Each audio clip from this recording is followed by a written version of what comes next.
Hello students, इस lecture में आज हम डिस्कस करेंगे दो user defined data type structure and union के बारे में और देखेंगे दोनों के बीच में क्या डिफरेंसेस हैं। तो सबसे पहले हम बात करते हैं कि ये स्ट्रक्चर और यूनियन होते क्या हैं। तो स्ट्रक्चर और यूनियन दोनों ही क्या हैं, यूजर डिफाइंड क्या हैं डेटा टाइप से। यूजर डिफाइन से मतलब होता है कि यूजर अपने अकॉर्डिंग, अपने रिक्वायरमेंट के अकॉर्डिंग कोई भी डेटा टाइप क्रिएट कर सकता है।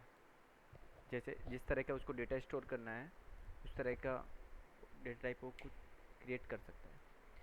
तो ऐसे ही स्ट्रक्चर की मैं बात करूँ, स्ट्रक्चर भी क्या है, एक यूजर डिफाइंड डेटा टाइप है जो कि डिफरेंट डिफरेंट डेटा टाइप से क्या होता है, कलेक्शन होता है। स्ट्रक्चर और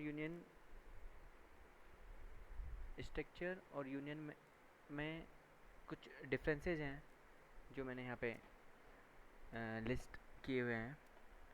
तो और स्ट्रक्चर और एरे एरे भी क्या है, एरे और स्ट्रक्चर में क्या कुछ सिमिलरिटीज़ हैं, लेकिन स्ट्रक्चर क्या है कि डिफरेंट डिफरेंट डेटा आइटम्स को क्या करता है, स्टोर करता है, और एरे सिमिलर डेटा आइटम्स को क्या करता है, स्टोर करता है।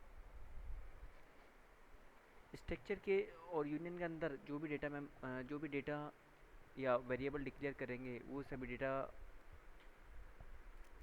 और वेरिएबल्स क्या कहलाते हैं, उस स्ट्रक्चर या यूनियन के मेंबर्स कहलाते हैं।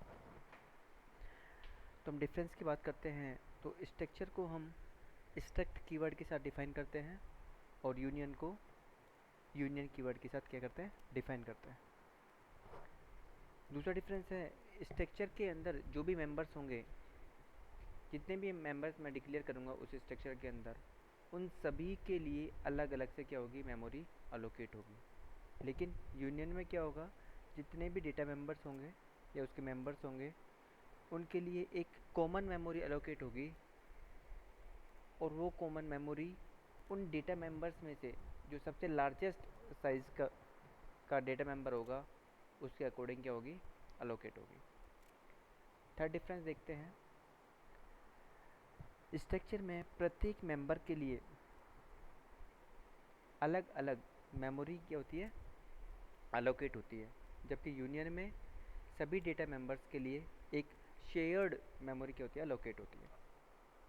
यदि मैं नेक्स्ट डिफरेंस देखूं, यदि मैं किसी भी स्ट्रक्चर में किसी भी मेंबर में कोई चेंज करता हूं तो वह चेंज उसके दूसरे मेंबर्स पर क्या नहीं करेंगे, अफेक्ट नहीं करेंगे। लेकिन यूनियन में यदि मैं किसी एक मेंबर की वैल्यू को चेंज करता हूँ तो वह दूसरे मेंबर्स की वैल्यू को क्या करती है, अफेक्ट करती है। उसका रीज़न है क्योंकि वे सभी मेंबर्स क्या करते हैं, सेम मेमोरी लोकेशन को क्या करते हैं, शेयर करते हैं, जबकि स्ट्रक्चर में सभी मेंबर्स अलग अलग मेमोरी लोकेशंस को शेयर करते हैं। स्ट्रक्चर के अंदर इंडिविजुअल मेंबर्स को क्या कर सकते हैं, हम लोग एक्सेस कर सकते हैं एट ए टाइम, लेकिन यूनियन के अंदर केवल एक ही मेंबर्स को मैं क्या करूँगा, एक्सेस करूँगा एट ए टाइम।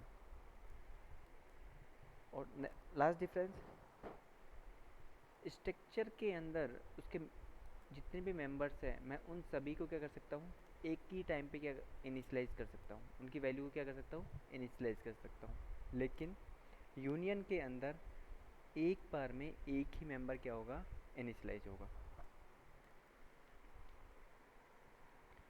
बाकी कुछ डिफरेंसेस हैं, जैसे कि जो मेमोरी एलोकेट करते हैं मेंबर्स के लिए, तो मेंबर्स के लिए अलोकेट कौन करता है, कंपाइलर मेमोरी अलोकेट करता है।